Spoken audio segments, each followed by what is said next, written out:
Pertandingan ya. Jadi ntar malam ini kan ada UEFA Europa League antara Manchester United melawan AC Milan. Kalau di Belanda sini jam 7 malam ya. Berarti kalau di Indonesia kurang lebih jam 1 dini hari ya, Jumat. Gue mau bahas sedikit ini ya, previewnya pertandingan yang menurut gue unik. Kenapa unik? Karena nomor satu, dua-duanya sama-sama memiliki julukan setan merah ya. Nomor dua, dua-duanya sama-sama memiliki warna merah, hitam, dan putih di identitas klubnya ya. Nomor tiga, sama-sama dari kota yang berawalan M, Manchester dan Milan. Nomor 4, sama-sama sekarang berada di peringkat kedua di kompetisi domestik masing-masing ya. Dan sama-sama sedang bersaing dengan tim tetangga ya.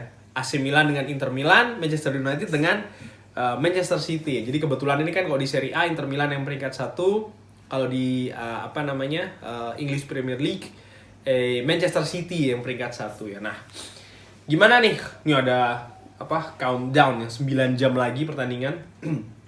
Gimana menurut gua ringan amatiran melihat pertandingan ini ya? Well, Manchester United ini kan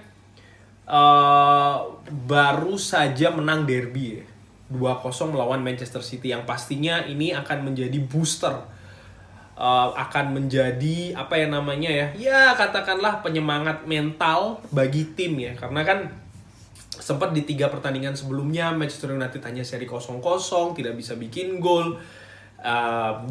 Jarak dengan Manchester City semakin menjauh. Sebelum pertandingan pun juga di atas kertas Manchester City itu sangat diunggulkan melawan Manchester United. Tapi ternyata hal-hal yang gue sebutkan tadi itu berhasil dibalik oleh Manchester United dengan menang tandang melawan pemimpin klasemen sementara, sekaligus mengakhiri rekor beruntun 21 kali kemenangan kalau nggak salah Manchester City di semua ajang ya. Sedangkan AC Milan sendiri kalau gue lihat ini kan seperti yang pernah gue sampaikan ya, pada saat pengundian ya, gue bikin ada videonya itu, kurang lebih kan AC Milan ini semenjak pergantian tahun ya dari 2020 ke 2021 ini terlihat ada penurunan lah dibanding ketika liga masih baru mulai berlangsung ya, dimana mereka ini kan sempat memimpin klasemen, jaraknya pun juga lumayan. Mereka sempat tampil konsisten dan lain-lain yang mengakibatkan mereka pada saat itu menjadi calon kuat juara. Lalu perlahan-lahan ini diambil alih oleh Inter Milan ya. Dan sekarang ini kan kalau gua ngelihat di Serie A ya, jaraknya ini kan juga lumayan ya, 6 poin. Dan kalau gua ngelihat pertandingan AC Milan sendiri ini kan ya, mereka ini di 5 pertandingan terakhir ya 2 kali menang, 2 kali seri, sekali kalah ya. Kekalahan yang mereka terima itu ketika melawan Inter Milan ya, 0-3. Dan ini kan merupakan hal yang kalau kita lihat at some point itu kebalikan ya dari Manchester United, di mana Manchester United ini walaupun tertinggal cukup jauh dari Manchester City tapi berhasil menang melawan Manchester City di kandangnya Manchester City. Sementara AC Milan yang perlahan telah terkudeta katakanlah oleh Inter Milan, berusaha untuk merapatkan jarak tapi justru kalah derby di kandang sendiri dengan skor telak pula 3-0. Bagaimana juga perjalanan AC Milan ini di di Europa League ya.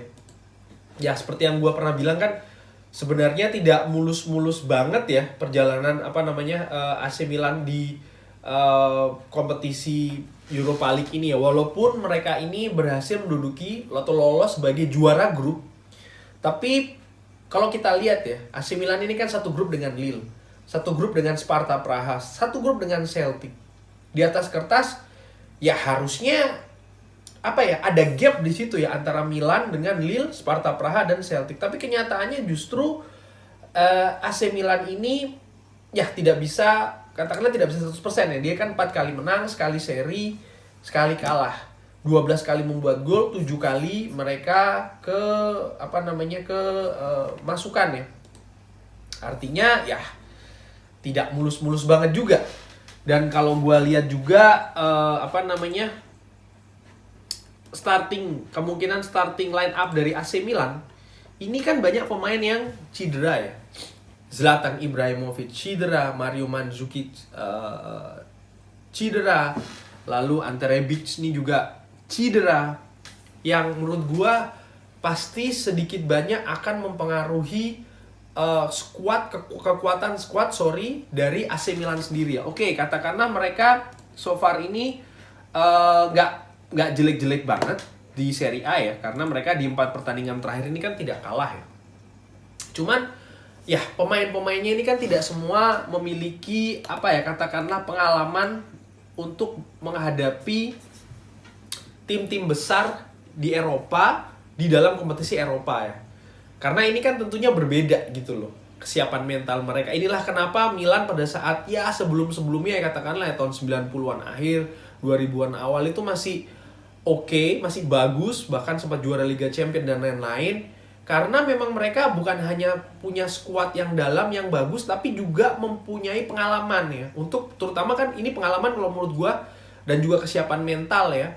Ini sangat berpengaruh ketika tim itu main di kompetisi Eropa, terutama sudah memasuki knockout phase ya. Ini kan lebih non teknis ini, artinya mental, pengalaman dan lain-lain ini juga memiliki pengaruh yang cukup besar. Dan ini kalau gua ngelihat di skuad AC Milan ini kurangnya di situ gitu ya. Oke, katakanlah kemampuan individu mereka teknisnya ya oke lah, bagus lah katakanlah. Tapi ya ini tadi sisi ini yang menurut gua nih agak kurang ya.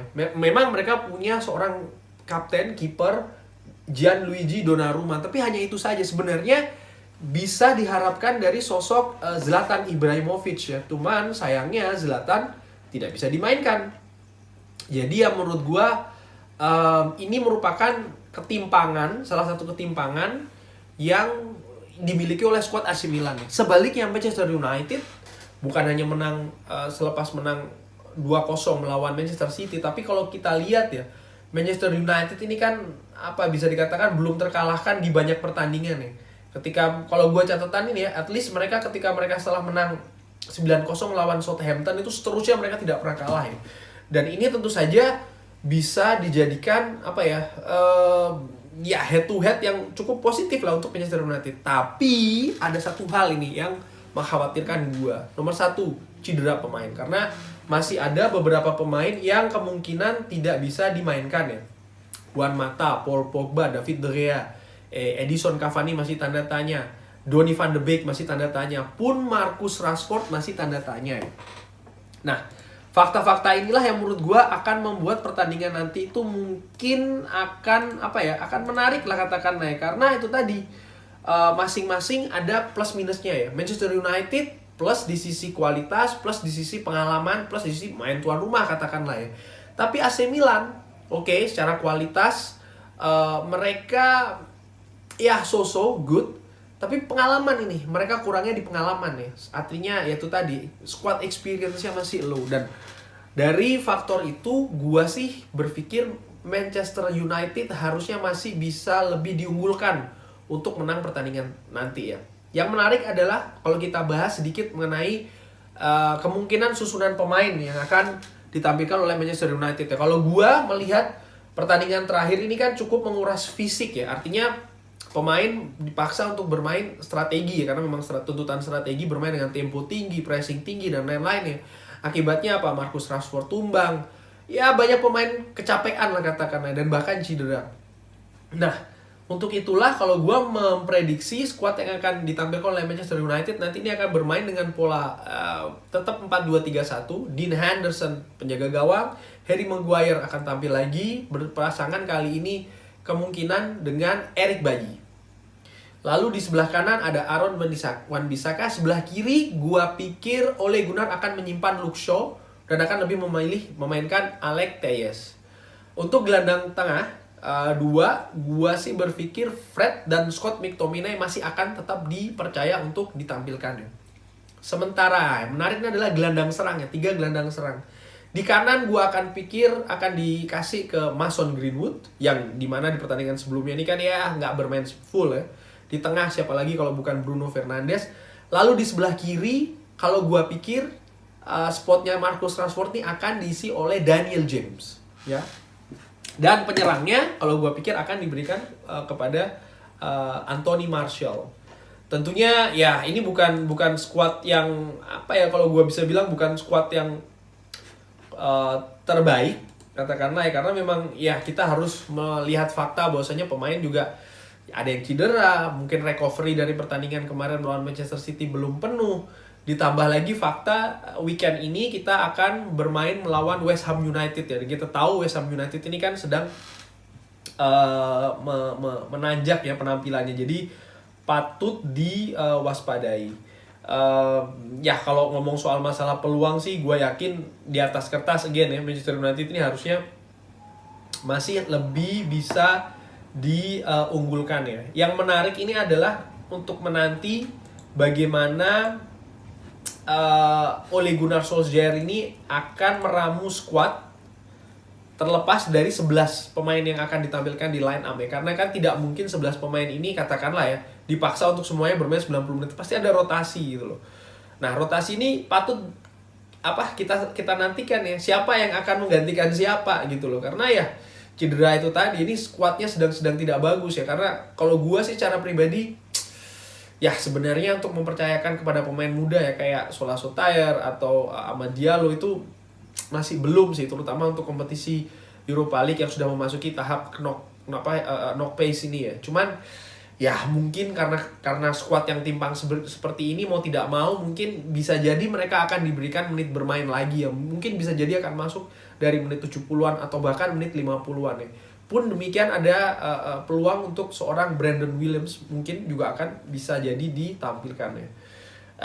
Kurang lebih seperti itu. Kalau gua menarik ini untuk menyaksikan AC Milan ini setelah melawan Manchester United, mereka ini akan menghadapi lawan berat juga ya, melawan Napoli. Jadi ya AC Milan pun juga harus berbagi konsentrasi ya. Ini sangat-sangat menarik karena kedua tim gue pikir sama-sama hampir samalah kedalaman skuadnya ya, tidak dalam kondisi yang bagus. Mereka harus bertemu dan di weekend nanti sama-sama mereka ini harus menghadapi lawan yang di atas kertas cukup berat ya, West Ham United untuk Manchester United, dan juga Milan akan menghadapi Napoli ya. Gue pikir pertandingan akan seru nanti malam. Tempo sepertinya tidak akan secepat pada saat ketika melawan Manchester City, tapi again gue yakin Manchester United masih bisa lebih unggul. Setuju dengan pendapat gue? Kalau like, bisa kasih like di videonya. Jangan lupa subscribe, saksikan terus Football Belanda. Thanks for watching. Assalamualaikum.